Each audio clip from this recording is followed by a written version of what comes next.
بسم الله الرحمن الرحيم. اللهم لك الحمد. اللهم صل وسلم وبارك على سيدنا مولانا محمد وعلى آله وأصحابه ذوي القدر والمجد. وبعد فيا أيها الإخوة، هذا مجلس طيب ومبارك نبحث فيه في مسائل كبيرة. هذه المسائل في الحقيقة قد لا تطرح على عامة الناس، فالمدرس والإمام والخطيب لا يمكنه أن يتعرض لهذه العناوين التي لا تتناسب مع عامة الناس، ولكنه يمكنه أن يذكر ما ينفع الناس من هذه العنوانات. الحديث عن التصوف والعقيدة وعلى الانسجام بين التصوف والعقيدة لا أظن أنه يخفى على كثير منكم. ونحن عندما ندرس علم المنطق أول قاعدة نتعلمها وندرسها في علم المنطق هي القاعدة التي تقول: حكمك على الشيء فرع عن تصوره. فالذي يعرف التصوف الحقيقي ويعرف العقيدة الحقيقية لا يمكن أن يجعل بينهما أي معنى من معاني المخالفة.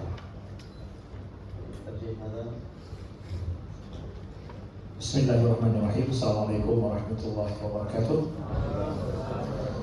Alhamdulillah, Fadilatul Syekh menjelaskan di awal bahwa judul yang kita bahas pada hari ini adalah judul yang tidak bisa seorang khatib itu untuk menyampaikannya kadang di atas mimbar, ya.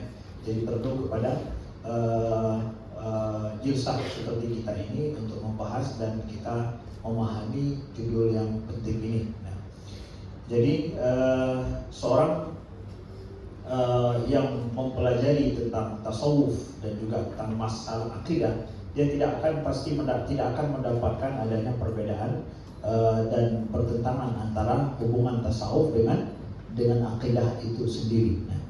Jadi kalau kita ingin belajar tentang tasawuf, ada sebuah kaidah yang belajar mantik adalah bahwa hukmuka ala syai' far'un an tasawwuri, bahwa kita membuat sebuah keputusan hukum terhadap sesuatu itu bagian daripada kita memiliki persepsi terhadap hal tersebut. Jadi kalau kita tidak memiliki persepsi terhadap hal tersebut, kita tidak akan mampu untuk membuat sebuah hukum terhadap hal tersebut pula. فعندما يوجد تخالف بين الأفراد الذين ينتسبون إلى منهجين متعاضدين متآخيين، ماذا نفعل؟ كيف يكون منهجان متعاضدان متآخيان أفرادهما يخالف بعضهم بعضا؟ الإمام المجدد عبد الوهاب الشعراني رضي الله تعالى عنه عندما تحدث عن التخالف بين أهل الظاهر وأهل الباطن قال: في الحقيقة هذا التخالف لا يرجع إلى تخالف المنهجين، وإنما يرجع إلى التخالف بين الجهلة المنتسبين إلى هذين المنهجين. فالقاصرون من أهل الظاهر هم الذين ينتقدون على أهل الباطن، والقاصرون من أهل الباطن هم الذين يردون على أهل الظاهر. أما المنهجان في نفسهما لا يتخالفان ولا يتباينان. ولذلك أيها الإخوة نقول بكل جرأة أنه لا يوجد في التاريخ الفكري الإسلامي ما يمكن أن نسميه صراع بين التصوف وعلم الكلام. هذا شيء غير موجود، أنا أنفيه من جذوره، قل أنه غير موجود أبدا. وما تجدونه وتسمعونه من وجود التخالف هو عبارة عن ما يسمى بالمناقرة والمخالفة من أجل بيان الأخطاء التي وقعت. تقع هذه الأخطاء فيأتي أصحاب منهج فيبينون للآخرين: انتبهوا، أنتم وقعتم في الخطأ الفلاني، فيتنبهون فيرجعون إلى منهجهم، لا أن المنهج في نفسه يخالف المنهج الصحيح الآخر.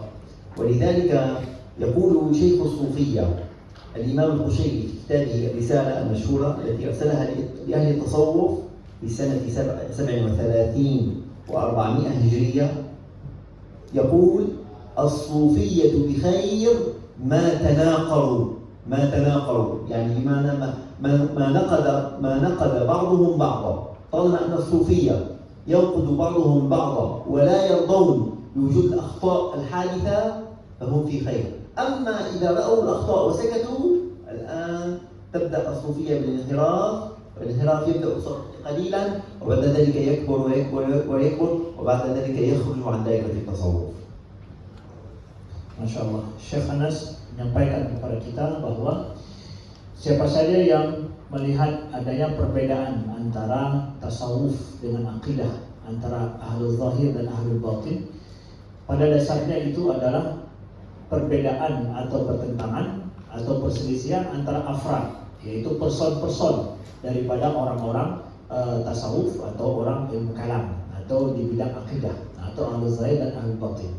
Tapi bukan pada manhajnya. Ini sebagaimana disampaikan oleh Imam Asy-Sya'rani bahwa siapa saja yang melihat adanya perbedaan antara ahlul zahir dan ahlul batin, itu adalah perbedaan bukan pada manhaj, tetapi pada person-person daripada orang-orang ahlul zahir atau orang sufi dan juga orang yang mendalami ilmu akidah ya, atau ilmu kalam.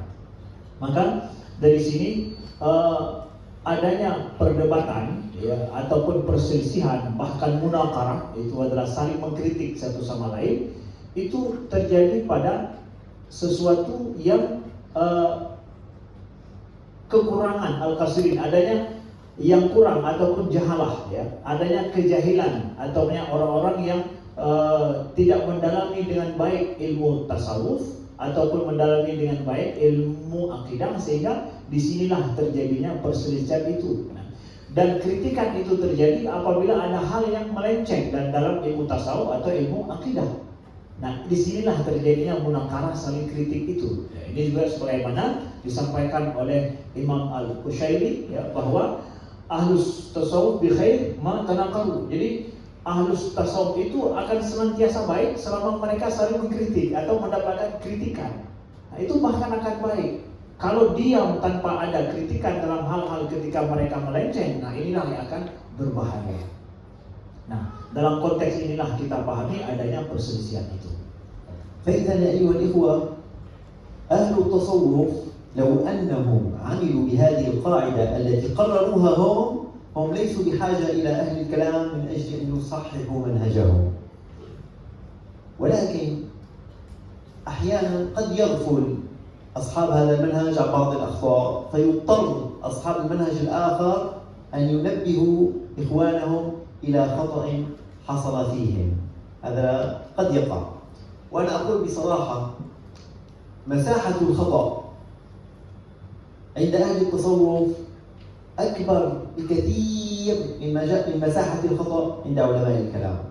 لأن علماء الكلام يبحثون ضمن دائرة، هذه الدائرة التحاكم فيها، الحاكم فيها حكمه صارم قاطع، لا هو العقل، الأحكام العقلية. فلذلك دائرة الخطأ بعيدة، صغيرة جدا جدا عندهم، ومسألة الاجتهاد عندهم أيضا صغيرة.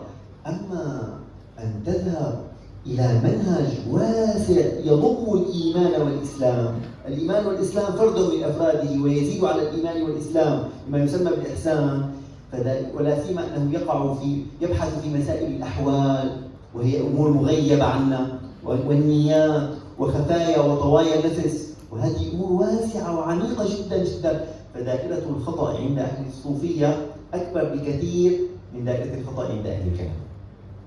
Nah, untuk ahli sufi, kalau seandainya mereka paham manhaj ini, itu tidak perlu kepada orang lain yang untuk mengkritisi mereka. Nah, tapi karena mereka tidak begitu mengamalkan manhaj ini, sehingga perlu kepada orang lain yang mengkritik dan juga meluruskan pemahaman-pemahaman mereka. Satu. Yang kedua adalah masahah khata. Jadi luasnya, kita sampaikan daerah kesalahan yang dilakukan oleh ahli tasawuf itu bisa lebih besar daripada daerah kesalahan yang dilakukan oleh ulama kalam. Kenapa? Karena ulama kalam di dalam permasalahan mereka, di dalam pembahasan mereka dan topik mereka itu, mereka memakai hukum akli yang sorry, yang tegas dan jelas, hukum logika yang tegas dan jelas. Sedangkan ahli sufi dia berbicara pada daerah yang sangat luas, masuk iman, Islam di dalamnya, kemudian masalah batin di dalamnya sangat luas sekali. Maka kemungkinan kesalahan tingkat daerah kesalahan dilakukan oleh ahli tasawuf itu bisa lebih luas, lebih besar daripada ahli sufi, daripada ahli kalam. وقد يقع أخطاء شنيعة من قبل المنهجين في حق بعضهم البعض. فمثلا الصوفية عندما يبحثون في القضايا العقلية من خلال نظر ذوقي عرفاني إلهامي روحي، أقول أنهم قد يقعون في كثير من الأخطاء، فيجب على الأمور العقلية أن تبقى عقلية. ومثل ذلك أيضا قد يقع عند علماء الكلام عندما يحاسبون الصوفية على بعض الأذواق والمشاهدات والمكاشفات، فيريدون أن يخطئوهم في مساحات خارجة عن طور العقل كما يقول الإمام الغزالي. الإمام الغزالي في كتاب مقصد الأسنان قال هناك طورية للعقل وهناك طورية وراء العقل. هذه الطورية التي وراء العقل لا يجوز لنا أن نحكم عليها بالعقل إلا من حيث الجواز. أما مسألة الإثبات والرد فترجع إلى ماذا؟ ترجع إلى مذاقات صوفية، مذاق، يعني هذه قضية إلهامية. وأنتم تعلمون أيها الإخوة أن علماء الكلام لما بحثوا في الإلهام قالوا هو مرجع من مراجع العلم المرجوح، وهو قد يلزم صاحبه ولكنه لا يمكن أن يتعدى وأن يلزم الغير. Kemudian yang ahlul kalam dan juga ahli sufi dalam hal ini yang memiliki manhaj masing-masing yang berbeda, sering mereka berdua ini juga salah dalam menyalahkan orang lain, gitu ya. Ketika ahli sufi dengan manhaj zauqi, dengan manhaj feeling yang mereka miliki, itu menghukumkan terhadap ahli kalam dalam permasalahan akliyah, ya. Begitu juga ahli kalam, mereka ketika menghukum terhadap ahli sufi dengan manhaj akliyah yang mereka miliki, manhaj logika mereka miliki dalam permasalahan yang zauqiyah, zauqiyah sufiyah, feeling sufi. Jadi ini adalah berbeda antara manhaj akli ketika menghukum permasalahan yang zauqi, kemudian manhaj zauqi menghukum ke dalam permasalahan yang manhaj akli. Maka Imam Al-Ghazali dalam kitab Maqsidul Asna beliau sampaikan bahwa di sana ada tingkatan-tingkatan tauliyah yang dia itu berada dalam masuk akad logika, artinya bahwa dicerna oleh logika. Ada tingkatan yang di atas pencernaan logika itu. Maka setiap itu adalah ada beda-beda tingkatannya. Di sini sering ada terjadi perselisihan antara mereka, supaya kita paham di mana letak perselisihan tasawuf dengan ilmu kalam tersebut. فإذا العلوم التي تكون وراء طور العقل محال أن تخالف العقل، محال أن تخالف العقل، لكن هل العقل وحده يمكنه أن يصل إلى هذه العلوم؟ هذا هو معنى الصوفية عندما يتحدثون عن طورية وراء العقل. فهم لا يثبتون علوما تخالف العقل، فالمحال محال والواجب واجب والجائز جائز، حتى يوم القيامة، حتى في الجنة الجائز جائز والواجب واجب والمحال محال. لن ينقلب الواجب إلى محال ولن ينقلب المحال إلى جائز. هذه الأشياء ثابتة لا يمكن أن تتغير.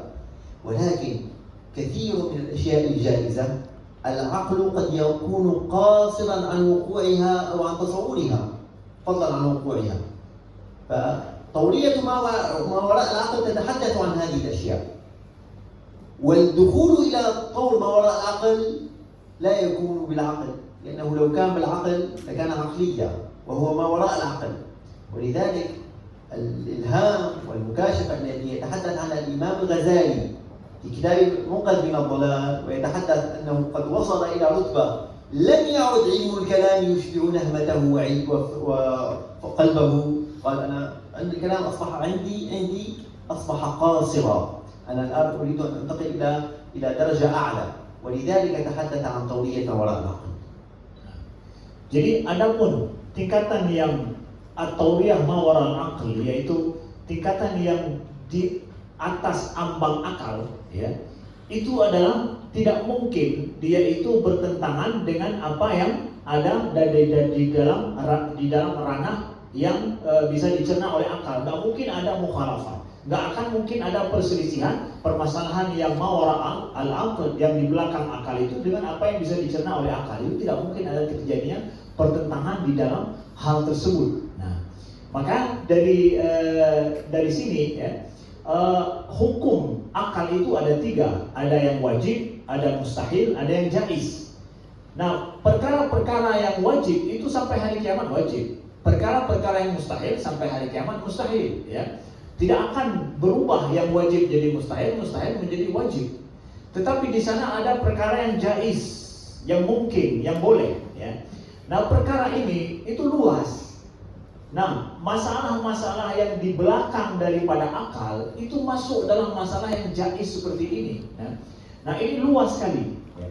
Sehingga Imam Al-Ghazali di dalam kitab Munqidh minadh dhalal, beliau mendapatkan bahwa permasalahan-permasalahan yang masuk dalam mukasyafah dan ilham, yang masuk dalam ambang di atas akal, itu sangat luas sekali. Dan itu ilmu logika yang beliau pakai, manhaj akli yang beliau pakai itu tidak mampu untuk memuaskan beliau. Nampak pendek, nampak sangat singkat dan tidak mampu untuk mencapai itu.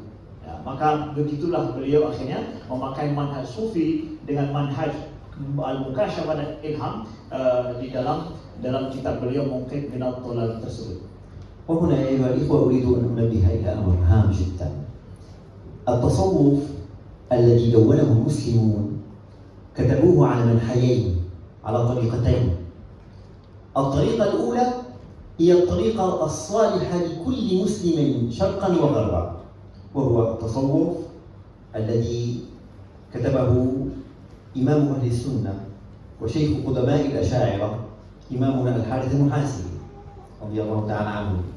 ومن أجل كتبه كتاب الرعاية، وكتاب الرعاية لحقوق الله، وكتاب الوصايا. وأيضا ما كتبه من بعده شيخ الصوفية وصاحب رسالتهم الكبرى الإمام القشيري في الرسالة القشيرية.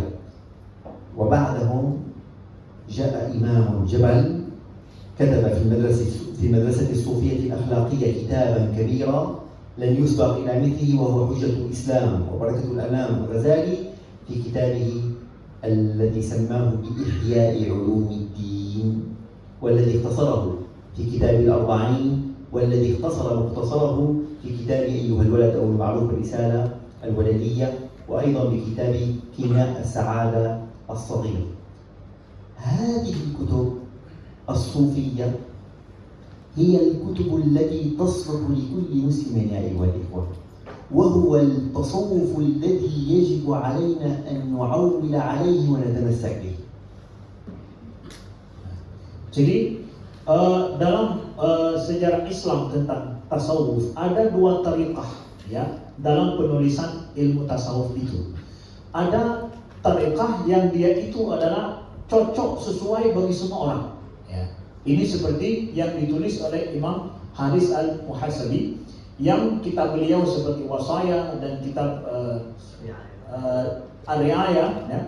Ini kemudian ada lagi yang kita kenal dengan Imam Al-Qushairi dalam risalah beliau, risalah Al-Qushairiyah, ya. Kemudian datang Imam Al-Ghazali yang menulis kitab besar yang luar biasa kita kenal dengan kitab Ihya Ulumuddin, yang kemudian diringkas dalam kitab Arba'in, kemudian diringkas lagi dalam kitab Ayyuhal Walad, ya, dan juga Kimia Sa'adah kemudian. Jadi ini kitab semua adalah tarikah sufiyah dan metode sufi yang ditulis masalah tasawuf, itu semua berlaku untuk siapapun. Jadi kalau mau tahu tasawuf bagi siapapun. Kitab inilah rujukan-rujukannya ini bagi siapapun bisa mendalami dan memahaminya. المنحى الثاني الذي كتب فيه علماء الإسلام في التصوف هو منحى يختلف كثيرا عن المنحى الأول. المنحى الأول مضبوط بعلمين، بعلم الاعتقاد وبعلم الفقه، فلا يمكنك أن تجد في هذا المنحى كلاما يعترض عليه المتكلم ولا الفقيه أبدا في هذا المنحى الأول. المنحى الثاني لا خاض في مسائل كبيرة جدا، هذه المسائل تكلم فيها بكلام فيه ظاهر وباطن، وكثيرا ما تجد الفقهاء والمتكلمين يتسلطون على باطن هذا الكلام ويعترضون عليه ويردونه ويسفهون قائله، بل قد يقولون ببدعته وفسقه، بل قد يكفرونه. هذا المنحى الصوفي في الحقيقة علماؤنا تنبهوا له. طبعا من هم الرواد العلماء الذين كتبوا في هذا المنحى؟ هم الصوفية الإشراقية أو الصوفية الذين اعتنوا بما يسمى بعلم المكاشفة أو بالعلوم الغيبية، ودخلوا إلى النصوص الشرعية ولم يقفوا عند حدودها، بل انتقلوا من ظواهرها إلى بواطنها وإلى مقاصدها. شيخ من كتب في هذا الفن هو الشيخ الأكبر محي الدين ابن عربي رحمه الله ورضي الله تعالى عنه، وجاء من بعده وهو أسس مدرسة، وهذه المدرسة فيها علماء كبار، ويوجد فيها هؤلاء العلماء الكبار مثلا نجد مثلا عبد الكريم الجيلي، ونجد مثلا في آخر سيدي شيخ الحنفية عبد الغني النابلسي مثلا. هؤلاء جاءوا بكلام في الحقيقة صار هدفا لكثير من سهام المعترضين، قد لا يرضى عنه كثير من المعترضين. كيف تعامل فقهاؤنا وعلماؤنا مع المنهج الثاني؟ Adapun manhaj yang kedua atau tariqah yang kedua yang ditulis ilmu tasawuf itu adalah berbeda dengan manhaj yang pertama. Tariqah yang pertama itu disiplinnya itu terikat dengan ilmu kalam dan juga ilmu fikih, ilmu akidah dan ilmu fikih, itu manhaj yang pertama. Sedangkan yang kedua ini itu adalah manhaj yang penulisnya ini menulis dengan mukasyafah, ya, dengan pembahasan yang akhirnya banyak dikritik oleh ulama-ulama akidah dan menjadi objek untuk difasihkan, bahkan ada yang dikafirkan, ya, ketika mereka menulis dengan manhaj yang kedua ini. Nah, di sini ada beberapa pionir-pionirnya, ya, di dalam manhaj yang kedua yang akhirnya banyak menjadi perdebatan dalam masalah ilmu tasawuf. Itu adalah seperti Imam Ibnu Arabi, ya.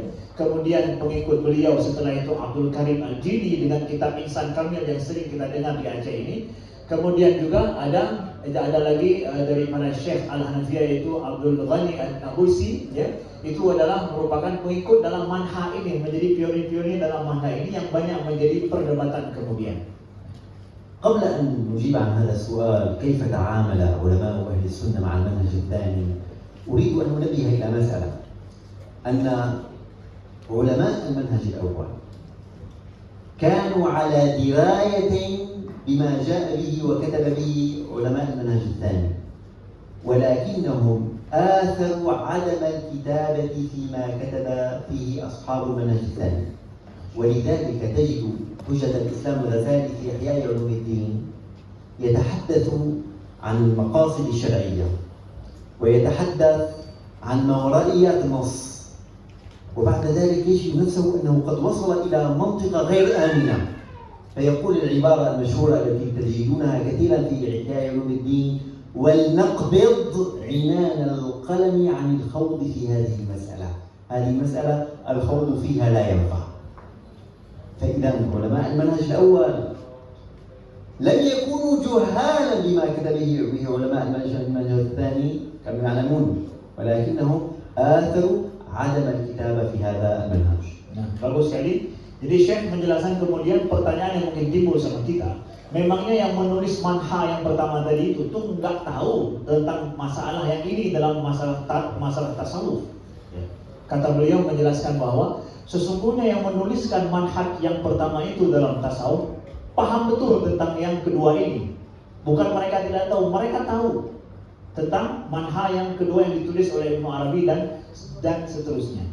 Tetapi mereka lebih mengutamakan, memprioritaskan manhaj yang pertama dalam menuliskan ilmu tasawuf. Makanya Imam Al-Ghazali dalam Ihya Ulumuddin, beliau juga ada memasuki wilayah wilayah yang dimana disebutkan bahwa kita angkat pulpen kita atau pena kita dari permasalahan ini karena masalah ini masalah yang tidak aman di dalamnya. Jadi beliau juga mau masuk ke situ, tapi menahan diri daripada itu. Beliau paham betul daripada kenapa bicara masalah dengan manhaj yang pertama itu tidak aman. وهنا نسأل أنفسنا سؤالا قبل أن نجيب عن هذا السؤال على دراية به. يمكننا أن نسأل أنفسنا ونقول هل يجوز الكتابة في علوم المكاشفة؟ هذا سؤال كبير. الإمام الغزالي قال لا يجوز لنا أن نكتب في علوم المكاشفة، وقال لأن الكتابة في هذا العلم لا ينفع، ولذلك قرر في كتابه المنقذ من الضلال أن الكتابة في علم المكاشفة يضر ولا ينفع، أو يمكنك أن تقول يضر أكثر مما ينفع. لماذا؟ قال لأن الإنسان إذا دون ما كان قد وصل إليه في حالة الفناء والغيبوبة عن هذا العالم الموجود، هو عالم موجود لأن الله سبحانه وتعالى خلقه ودبره وأنشأه.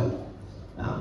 قال لأن الفناء قد يصل بك إلى كلام، هذا الكلام لا بد إن دونته وقلته وكتبته أن تنعت إما بزندقة أو بحلول أو باتحاد. لا بد. خالفه في هذه المسألة الشيخ محي الدين العربي، قال لا، علم المكاشفة علم من العلوم، فكما أن أهل الظاهر دونوا علمهم، فما المانع من أن يدون العلماء الذين وصلوا إلى رتبة المكاشفة أن يدونوا ما كوشفوا به وما رأوه عيانا بعد المجاهدات والمراقبة والصيام والقيام إلى غير ذلك. قال ما المانع من ذلك؟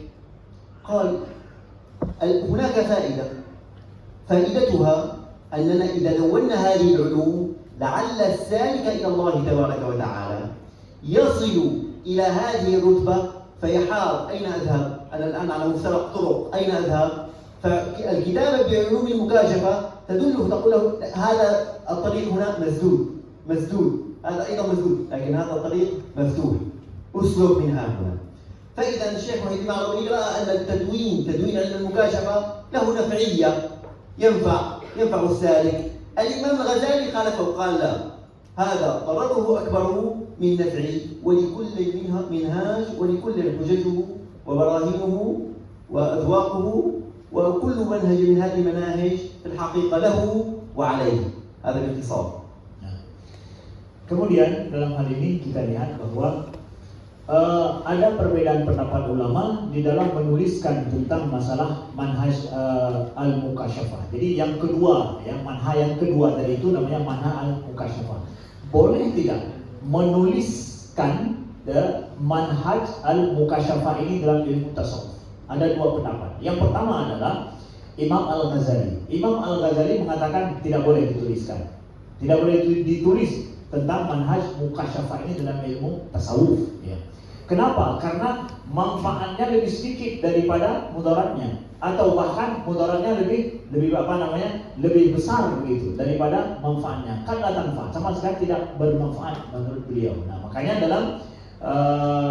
dalam kitab Munqidh min ad-Dhalal beliau menjelaskan permasalahan ini bahwa tidak ada manfaat menuliskan tentang manhaj al-mukasyafah ini dan ditadwinkan. Adapun manhaj yang kedua, pendapat yang kedua itu daripada Ibnu Arabi. Ibnu Arabi mengatakan bahwa boleh dituliskan, ya. Bahkan dengan manhaj al-mukasyafah ini dituliskan untuk memberikan manfaat. Manfaatnya apa? Nah, bagi mereka yang sudah melewati jalan ini, nanti mereka akan sampai ke suatu tempat atau ke suatu pemberhentian di mana mereka nanti tertutup pintu-pintu mereka dan mereka merasa bingung memilih pintu yang mana untuk melanjutkan perjalanan mukasyafah mereka. Maka kita kasih tahu bahwa pintu ini tertutup, pakai pintu ini. Ya, jadi bermanfaat bagi mereka di sana. Ya, jadi bicara tentang masalah al-fana dan yang lain-lainnya itu semua adalah masuk dalam manhaj mukasyafah itu yang nanti perlu dan bermanfaat bagi mereka yang akan menjalani jalan mukasyafah nantinya. Ini menurut pendapat yang kedua daripada Ibnu Arabi. الآن نجيب عن السؤال: كيف تعامل علماؤنا وفقهاؤنا المتكلمون مع المنهج الثاني؟ قالوا هذا منهج خطير ونحن لا نسمح أبدا بأن يتعدى العالم مهما بلغت رتبته على ظواهر الشريعة، وعملوا بقول النبي صلى الله عليه وسلم: حدثوا الناس بما يطيقون أتريدون أن يكذب الله ورسوله؟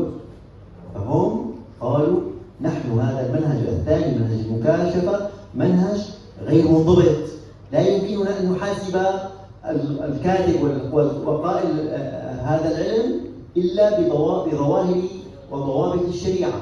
أما أن يأتينا بأقوال يقول رأيت وشفت سمعت حدثني ربي قلبي عن ربي اجتمعت بالخضر عليه السلام، اجتمعت بالنبي فلاني، اجتمعت بأرواح الملائكة. تنبهوا يا أيها الإخوة، هذا كله من حيث الشريعة جائز، لا يمنع منه جائز، ولكن الأقوال التي تبنى على هذه الرؤى وعلى هذه المكاشفات وعلى هذه المشاهدات كيف نضبطها؟ لا ضابط لها إلا ظواهر الشريعة. ولذلك قال علماؤنا لما شرحوا حديث النبي صلى الله عليه وسلم: من رآني فقد رآني حقا، يقول الإمام الفقيه المحقق المدقق ابن حجر الهيثمي يقول: إن النبي صلى الله عليه وسلم أثبت العصمة في رؤيته في المنام، ولكنه لم يثبت العصمة لكلامه في المنام. فأن ترى النبي صلى الله عليه وسلم هذا شيء طيب، أما أن النبي صلى الله عليه وسلم قال لك كيف وكيف، هذا لا تثبت فيه العصمة. ومن علامة المنام المبرور أن النبي صلى الله عليه وسلم في المنام لو أنه سمعه أحد الناس يقول قولا فإن هذا القول لا يمكن أن يتصادم مع أحكام الشريعة الظاهرة. هذا من علامته، من علامة المنام المبرور. نعم. Baik. Kemudian pertanyaannya, bagaimana ulama kita berinteraksi dengan manhaj yang kedua ini, manhaj mukasyafah yang dipopulerkan oleh Ibnu Arabi dan yang seterusnya. Nah, ulama syariah, ulama kalam juga mengatakan bahwa manhaj ini itu khatir, berbahaya. Ya, manhaj ini khatir, berbahaya ketika seorang menuliskan dalam masalah ini. Nah, membahas dalam masalah ini. Berbahaya kenapa? Karena setiap permasalahan itu kita bisa menghukumkannya dengan zahir daripada nas. Tapi masalah ini itu kan sulit dihukumkan dengan mazahir dengan zahir nas. Ketika seorang mengatakan bahwa saya melihat Tuhan, berbicara dengan Tuhan, berkumpul dengan Nabi, dan kemudian begitu, itu kan sulit untuk didisiplinkan. Bagaimana kita mengukur benar tidaknya itu? Jadi tidak ada zahir syariat, tidak bisa menghukum kepada itu. Nah, ketahuilah wahai tulab semuanya bahwa dalam masalah mukasyafah itu jaiz loh, boleh sebenarnya, boleh ya, bukan batinnya bukan haram, ya boleh sebenarnya, diperbolehkan oleh syariat dalam masalah itu. Tetapi Nabi mengingatkan dalam hadisnya, hadisun nas bima yutiqun, berbicaralah dengan manusia itu sesuai dengan kemampuan akalnya. Apakah kamu mau menjadikan mereka itu mendustakan Allah dan Rasulnya? Bila kita bicara tidak sesuai dengan kemampuan orang mencerna. Nah, disinilah prinsip ulama syariah dan juga ulama kalam ini memegang hadis ini dengan baik dalam permasalahan dituliskan tentang masalah mukasyafah tersebut. Maka kemudian di dalam kitab Imam Ibnu Hajar al-Haythami menyebutkan bahwa Nabi mengatakan siapa yang melihatku dalam mimpi, dia sungguh telah melihatku. Nah, kita tahu semuanya kalau melihat Nabi dalam mimpi itu betul. Jadi Nabi dalam hadis ini menyatakan bahwa kebenaran ismah dalam melihat Nabi, tapi tidak ada ismah dalam apa yang disampaikan Nabi dalam mimpi. Seseorang melihat Nabi benar, nggak mungkin melihat yang lain. Tetapi bagaimana kemudian Nabi berbicara dengan orang itu? Perkataan Nabi ini bagaimana? Ya, bisa kita ukur benar tidaknya? Ya, pada orang tersebut. Jadi ismahnya itu pada lihat saja, bukan pada apa yang disampaikan Nabi dalam mimpi. Dan kalaupun ada disampaikan oleh Nabi dalam mimpi, nggak mungkin bertentangan dengan syariat. نظر علماؤنا إلى ما كتبه أصحاب المنهج الثاني بجملتهم الشيخ محي الدين العربي مثلا، ثم نظروا إلى حياته الاجتماعية وإلى تشرعه وإلى التزامه بالشريعة، فوجدوه تكلم كلاما ظواهره خطيرة من حيث الاعتقاد، من حيث الفقه. قد يكون فقهه في الظاهر أنه فقه متفلت عن المذاهب الأربعة، يكون كأنه يكتب وكأنه واحد من المجتهدين. الاعتقاد جاء بقضايا خطيرة مفزعة مخيفة، لكنهم نظروا إلى تشرعه، إلى حياته الشرعية، فوجدوه أنه متشرع سني على أعلى أنواع التشرع، فهو لم يحرم الصلاة، بل كان يصلي الفرائض والنوافل إلى الثمالة. لم يحرم أركان الإسلام، يصوم، يجاهد، يقوم الليل، يتعبد الله تبارك وتعالى، يبكي، يدعو إلى الله سبحانه وتعالى على بصيرة. والعلماء يقولون الإنسان لا يكون عمله إلا على حسب اعتقاده، لأنه لا يوجد انفكاك بين الاعتقاد والعمل، ولذلك حاروا في أمره. كيف نتعامل مع هذه الشخصية؟ العمل صحيح، الشيء العقيدة المكتوبة فهمناها نحن بما يخالف هذا العمل، ولو كان مثلا أقواله تميل إلى الزندقة والإلحاد وجدناه يعمل أفعال الملحدين والزنادقة، ولكنه وجدناه يعمل أفعال الصديقين والأولياء. كيف يكون هذا العمل ينسجم مع هذا العلم؟ ماذا نفعل؟ شيء محير. انقسم الناس في الحكم على كتاب هذا المنهج، فتجد مثلا عز الدين عبد السلام يقول أنا من حيث الباطن لما أشاهد عمل هذا الإنسان أعتقد أنه من الصديقين، وأما كلامه فإني أفتي للناس أنه من الزنادقة. فأنا أكون قد حميت قلبي من اعتقادي أن هذا الإنسان والعياذ بالله من أهل النار، وأيضا حفظت أسوار الشريعة فلم أشجع الناس أن يختلقوا أسوار الشريعة بقراءة كلام هذا الرجل. الإمام المحدث اليافعي على سبيل المثال قال أنا أعتقد صديقيته ولا أفتي بها، أحتفظ بمحبته في قلبي لا أفتي بها. شيخ الإسلام زكريا الأنصاري، الإمام السيوطي، حافظ السيوطي، ماذا فعلوا؟ قالوا نحن نحرم لا نكره، نحرم النظر في كتبه لأن كتبه سم لنا، لا يجوز النظر فيها أبدا، فلا يجوز لأحد أن ينظر في هذه الكتب. طبعا لعلهم فيما بينهم ينظرون فيها وينتفعون بها، ولكن عامة الناس لا ينتفعون بأمثال هذه الكتب، ولذلك حرموا النظر في كتبه مع اعتقادهم هيبته وإسلامه وأنه من أهل الإيمان، بل إنهم جعلوه في ذروة أهل الإيمان. بعض أهل السنة قالوا لا لا لا لا، نحن حكمنا على هذا الإنسان هذا الذوقي الذي تتحدثون عنه أنه مؤمن وكذا وكذا، هذا بينه وبين الله، نحن نحكم عليه فقط من خلال كلامه. فأفتى بكفره وبزندقته، ومن جملة من أفتى بذلك إمام أشعري سني تقي ورع قاضي زاهد وهو على أبي البخاري. نعم، وكان يفتي بكفر الشيخ محي الدين العربي. لما؟ قال لأن كلامه هذا فيه تدليس كبير قد يكون سببا لغلول كثير من أهل الشريعة وأهل الإسلام.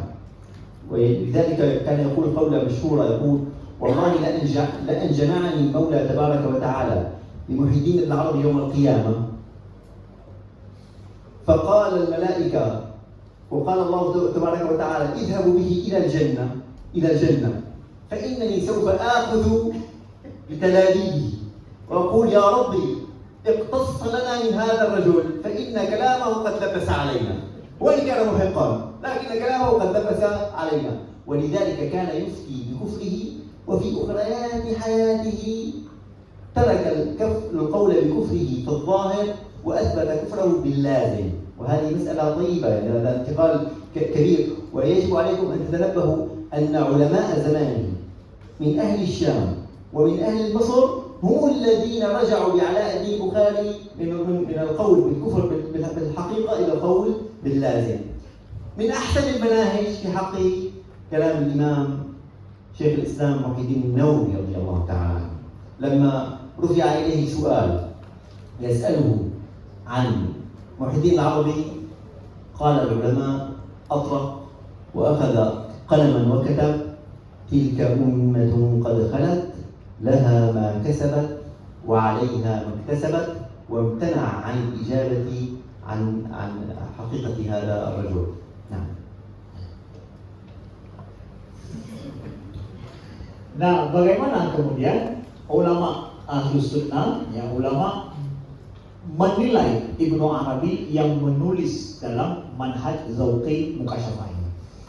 Maka mereka melihat kepada pertama adalah apa yang ditulis oleh beliau dalam kitab-kitab beliau, kemudian apa yang beliau kerjakan secara zahir hari-hari. Jadi bagaimana amalan beliau hari-hari? Di situ dilihat. Dilihat dari amalan beliau hari-hari, dari beliau menangis, kemudian beribadah. Ibadah beliau dan cara hidup beliau itu adalah merupakan tingkatan tinggi dari aulia Allah. Orangnya mustaqim, lurus, bagus. Mesti kalau dilihat secara amalan hari-hari, beliau itu adalah wali min auliaillah. Dari secara amalan beliau praktis. Tapi ketika dilihat dari apa yang beliau tulis, itu sulit dipahami dan susah. Bahkan banyak hal yang menyimpang dari apa yang beliau tulis. Maka dari sini ya, ada yang memahami bahwa sebuah kaidah, seseorang itu melakukan praktek kehidupan sehari-hari mesti sesuai dengan apa yang dia iktikadkan. Kalau iktikadnya salah, berarti perbuatannya juga akan salah. Tapi ini benar perbuatan beliau. Amalan beliau zahir itu luar biasa, tingkatan tinggi ya, di dalam beribadah kepada Allah Subhanahu wa taala. Maka disinilah berbeda pendapat para ulama di dalam menghukum terhadap syakhsiyah Ibnu Arabi ini, tentang person Imam Ibnu Arabi ini. Seperti misalkan Imam Izzuddin ya. Imam Izzuddin beliau menyebutkan bahwa beliau ini secara dari sisi apa yang beliau lakukan, kerjakan, amal beliau itu adalah derajat siddiq. Derajat siddiq. Tetapi dalam masalah yang beliau tulis itu ya, itu masuk pada zindiq ya.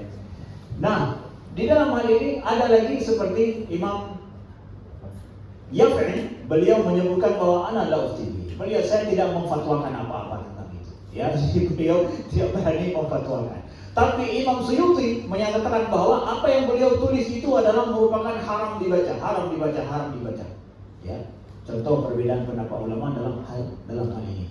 Kemudian ada yang lebih dahsyat lagi daripada Imam Ahlus Sunnah, yaitu Imam Alauddin Al-Bukhari. Beliau seorang yang wara', taqi, kemudian Asy'ari ya.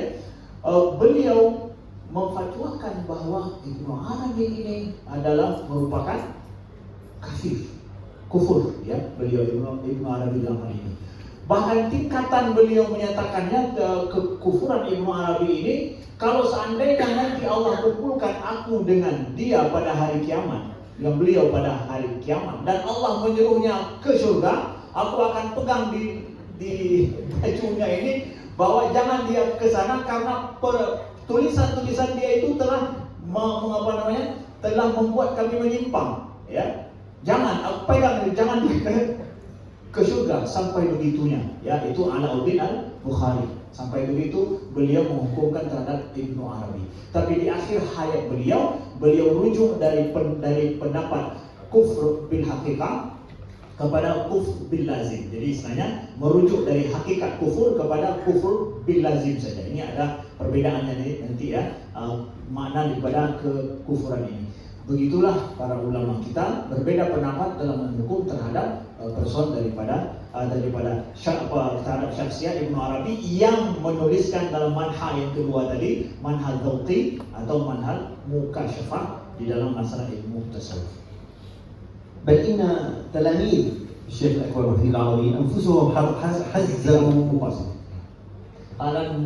Dan yang paling bagus itu adalah Imam An-Nawawi ya. Ketika ditanya tentang Ibnu Arabi, beliau memfatwakan atau membuat keputusan apa? Tilka ummatun qad khalat, laha ma kasabat wa 'alaiha ma iktasabat. Itu adalah keputusan beliau terhadap manhaj dan Ibnu Arabi. Itu ayat ya. Silakan dicari sendiri ayatnya atau ayat nomor berapa itu. Dan تلاميذ الشيخ ابن عربي رضي الله تعالى عنه أنفسهم حذروا من منهجه.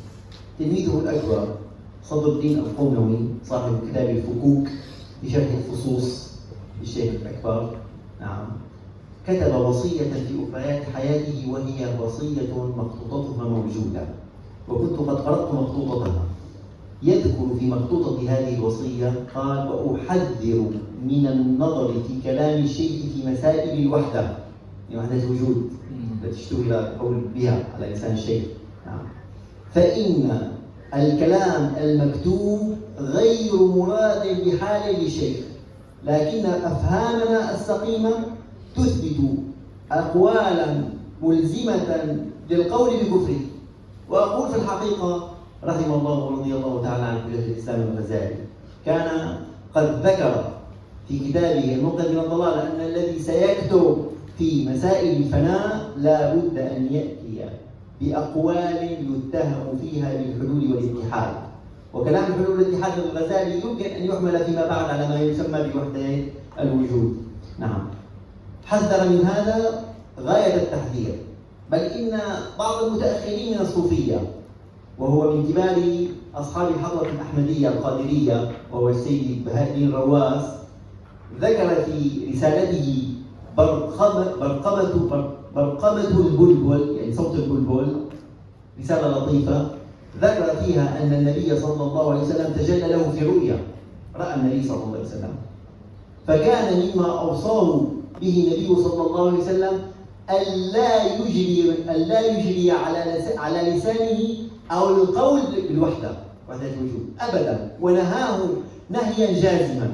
وكان من منهجه سيد هذه الرواس ألا يتحدث في هذه المسألة لا من قريب ولا من بعيد، يترك الحديث عن أنه كل شيء هالك إلا وجهه، وكل هذه المعاني الإشارية إلى فناء كل ما سوى المولى تبارك وتعالى أمام وجود المولى سبحانه وتعالى، يتركها للمذاقات للمكاشفات، لا يجريها على ظاهر اللسان.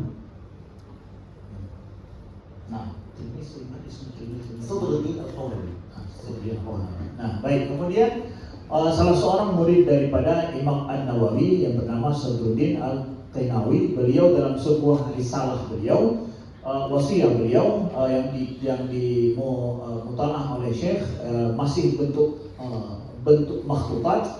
Beliau mewanti-wanti untuk membaca apa yang ditulis oleh Imam Ibnu Arabi dalam permasalahan wahdah atau wahdatul wujud yang menjadi banyak dibicarakan oleh orang, karena pemahaman yang bisa dipahami oleh seseorang dalam permasalahan itu akan salah dipahamkan kalau dikembalikan kepada Ibnu Arabi. Maka disuruh ditahzir semua kita untuk tidak membaca permasalahan tentang itu. Dan subhanallah bahwa Imam Al-Ghazali dalam Munqidh Minadh Dhalal, beliau sudah menyebutkan dari awal bahwa ini adalah daerah permasalahan yang tidak boleh ditulis. Masalah fana dan yang lain itu jangan ditulis, karena itu nanti akan kembali kepada kepada i'tikad al-hulul adanya etikad yang salah tentang masalah hulul dan ittihad atau masalah wahdatul wujud. Jadi dari awal Imam Al-Ghazali sudah mewanti-wanti tentang itu, jangan ada yang menuliskan itu. Dan itu ternyata betul terjadi, ya, seperti kata Imam Al-Ghazali.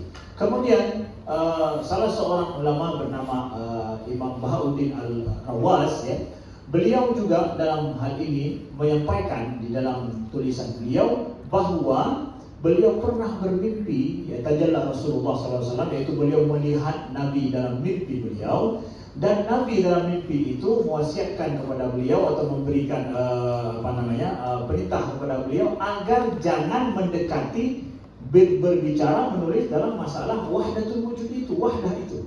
Jangan dari dekat, jangan dari jauh, ya. Itu wasiat Nabi dalam mimpi daripada Syekh Bahauddin Rawas. أما اليوم فعلماؤنا كيف تعاملوا مثلا مع هذه الشخصية؟ في الحقيقة أنا دمشقي، أنا أعيش في دمشق، وقبل أن آتي إليكم كنت قد زرت قبر الشيخ محي معاضي وتبركت بزيارته وقرأت الفاتحة على نية التيسير، وبعد ذلك انطلقت إلى إندونيسيا. ما شاء الله. نعم. ولو أنك عدت إلى العلماء المحققين من الأولياء والصالحين في بلادنا ستجد لهم علقة كبيرة في تمجيد وتقديس الشيخ الأكبر، لا عن جهل كما يظن كثير من الناس، لا والله، بل عن علم محض، وهم يدركون تماما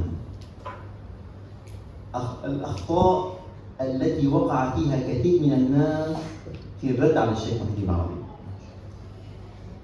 الرد على الشيخ محي العربي في كثير من المسائل كان حقا وصوابا على حسب ما يفهم من كلامه، لكن هل هو المراد من كلام الشيخ؟ في الحقيقة جمهرة كبيرة من العلماء تجد أن هذه الردود صحيحة قوية، لكن في حق ما فهمناه نحن من كلام الشيخ.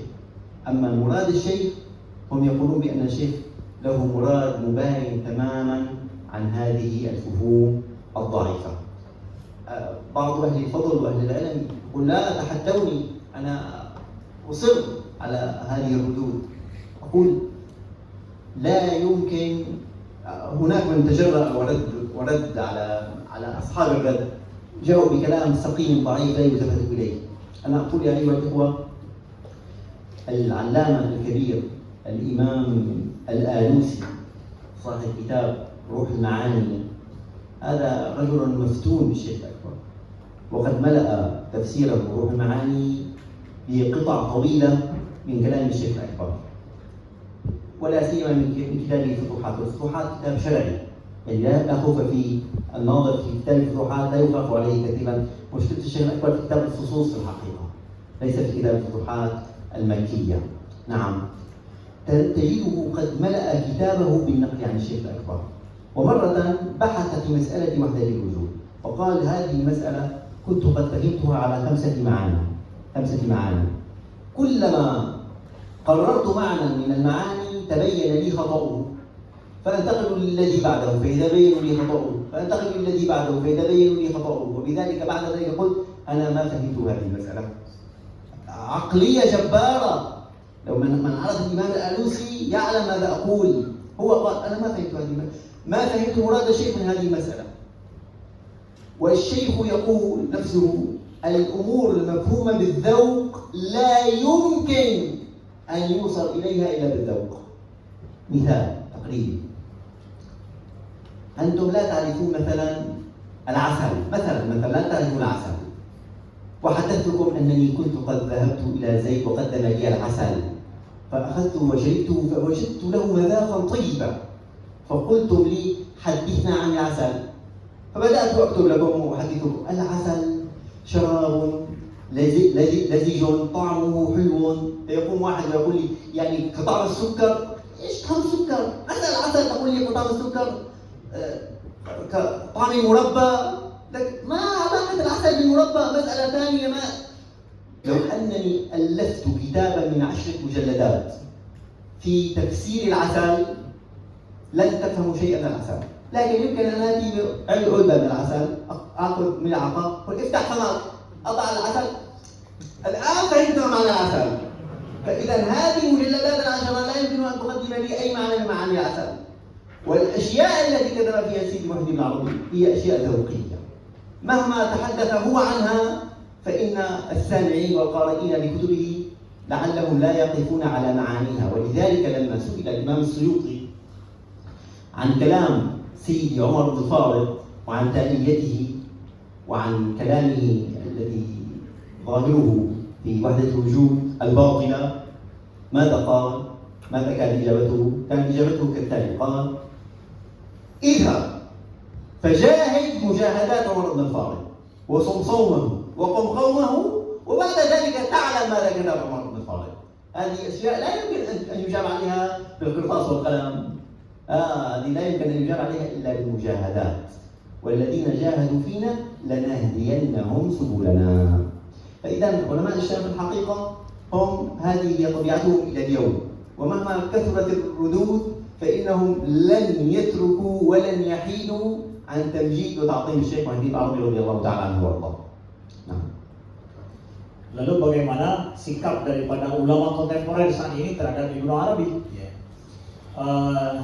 Saya tinggal di Damaskus dan saya sebelum pergi, kita tahu kuburan Ibnu Arabi itu di Damaskus, dan sebelum saya pergi ke Indonesia saya pergi ke Padang dan berdoa di kuburan Ibnu Arabi, mengambil berkah untuk Allah mudahkan pergi ke Indonesia. Jadi kebanyakan orang yang mengkritik Ibnu Arabi, mereka mengkritik tentang Ibnu Arabi yang beliau tulis itu adalah sesuai dengan pemahaman mereka. Benar kritikan mereka, tapi adalah kritikan terhadap apa yang sanggup mereka pahami dari Ibnu Arabi. Tapi apakah Ibnu Arabi bermaksud demikian sehingga dikritik? Nah, itu adalah permasalahan lain. Jadi kebanyakan yang mengkritik beliau hari ini itu adalah sesuai dengan pemahaman mereka dari apa yang mereka baca dari Ibnu Arabi. Masalahnya, apakah benar Ibnu Arabi bermaksud demikian? Itu masalah lain. Sehingga ada yang banyak berani mengatakan bahwa benar begini, sesuai dengan pemahamannya. Nah, ini adalah masalahnya lain. Jadi kemudian kita lihat salah satu contoh daripada Imam Al-Alusi yang merupakan kitab tafsir terkenal beliau adalah Ruhul Ma'ani. Katakan kitab yang muhabbab jiddan indana fil Azhar. Dan betul Ibrahim Khalifah kan yuhibbu jiddan kitab ada kitab azim. Jadi Imam Al-Alusi beliau banyak mengutip daripada pendapat Ibnu Arabi dalam kitab Futuhat Makkiyah.